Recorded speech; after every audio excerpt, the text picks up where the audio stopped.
Hello, नमस्कार, कैसे हैं आप लोग। तो आज in second week of continuous education, ये वीक में हम जो अभी डिस्कशन करने वाले हैं उसका जो पहला केस है वो ड्रग ऑफ द वीक। ये वीक में we are going to discuss about the phenylephrine and kind of medications. ये क्यों सिलेक्ट किया है, उसके पीछे एक रैशनल और इसका रीज़न है क्योंकि this is the most common over the counter use medication. OTC में बहुत ज़्यादा यूज़ होने वाली मेडिकेशन है और ये मेडिकेशन बहुत सारी अदर मेडिकेशंस के साथ में ड्रग इंटरेक्ट भी कर सकती है। इसीलिए एज ए फार्मासिस्ट हमें ये पता होना चाहिए कि this kind of over the counter medications को कैसे हमें इफेक्टिवली एंड एफिशिएंटली यूज़ करना चाहिए और उसकी ड्रग इंटरेक्शन के बारे में भी पता होना बहुत ज़रूरी है। ओके, तो चलते हैं फिनाइलेफेरिन, ऑक्सीमेटाजोलिन एंड जाइलोमेटाजोलिन। जैसे आपने इनिशियल जो कवर पेज पे देखा था कि नेज़ल डिकंजेशन के लिए ये मेडिकेशन यूज़ होती है, बट ये मेडिकेशन बहुत सारी और भी कंडीशन के लिए यूज़ हो सकती है। ओके, तो phenylephrine, oxymetazoline and xylometazoline, this kind of medications primarily producing their effect through alpha 1 agonist.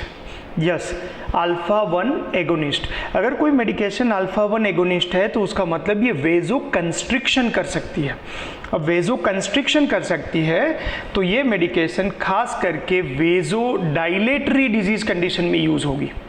वेजो dilatory disease condition, तो ओवर द काउंटर कंडीशन में अगर हम देखें तो nasal congestion is one of the very common problem associated with vasodilation.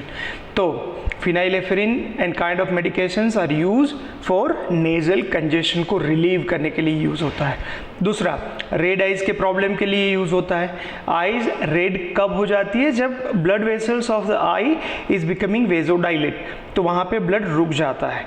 यहाँ पे अगर हम topically phenylephrine kind of medications को अप्लाई करेंगे तो that is going to cause the vaso constriction of the eye muscles और ब्लड फिर से फ्लो में चला जाएगा, तो रेड आइज को कंट्रोल कर सकते हैं। तीसरा जो पॉइंट है, ये मेडिकेशन अल्फा एगोनिस्ट के पॉइंट ऑफ व्यू से यूज होती है। तो वो सिचुएशन में ये मेडिकेशन का दूसरा एक यूज माइड्रेसिस भी है। जो रेटिनल एग्जामिनेशन, आई की एग्जामिनेशन के लिए जो प्रोसीजर करनी होती है, वहाँ पे भी अगर हम फिनाइलेफेरिन या तो ये मेडिकेशंस को अप्लाई करेंगे तो that can cause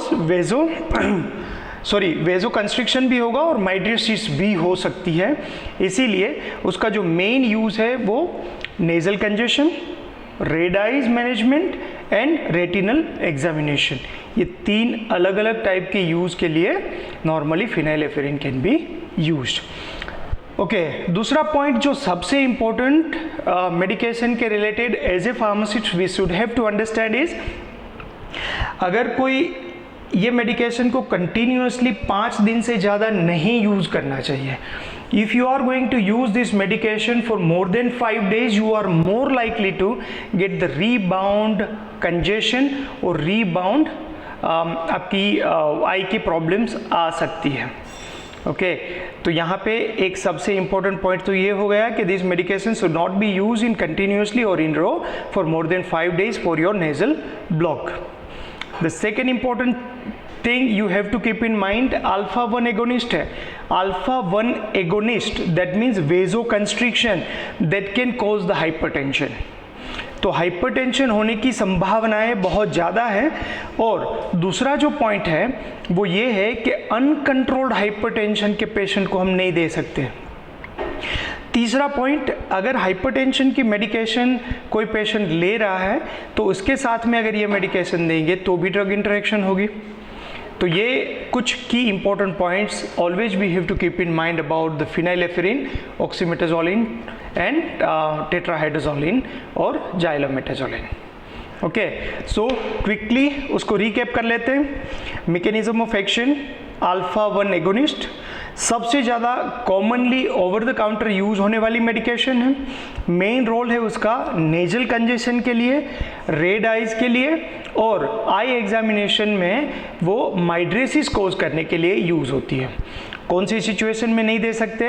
uncontrolled hypertension में नहीं दे सकते, या तो अगर कोई पेशेंट कोई एंटी हाइपरटेंसिव मेडिकेशन ले रहा है तो उसकी इफ़ेक्ट नलीफाई होगी या तो उसकी इफ़ेक्ट कम होगी। दूसरा, अगर कोई पेशेंट मोनोअमाइन ऑक्सीडेज इनिबिटर ले रहा है तो वहाँ पे भी यूज़ नहीं करना चाहिए, because that also can cause the hypertensive crisis. Okay, तो ये कुछ जो की पॉइंट्स है, always we have to keep in mind while we are using this medication, और this is one of the most commonly use over the counter medication. I hope आप लोगों को कुछ समझ आई होगी। यहाँ से आपके एग्जाम के काफ़ी सारे क्वेश्चन सॉल्व हो सकते हैं, ओटीसी के केस स्टडीज़ को भी आप अंडरस्टैंड कर सकते हो। तो ये आज का जो हमारा 10 मिनट का जो वीडियो लेक्चर है, that is going to help you to be A more competent pharmacist. Have a good time, thank you, bye bye, take care.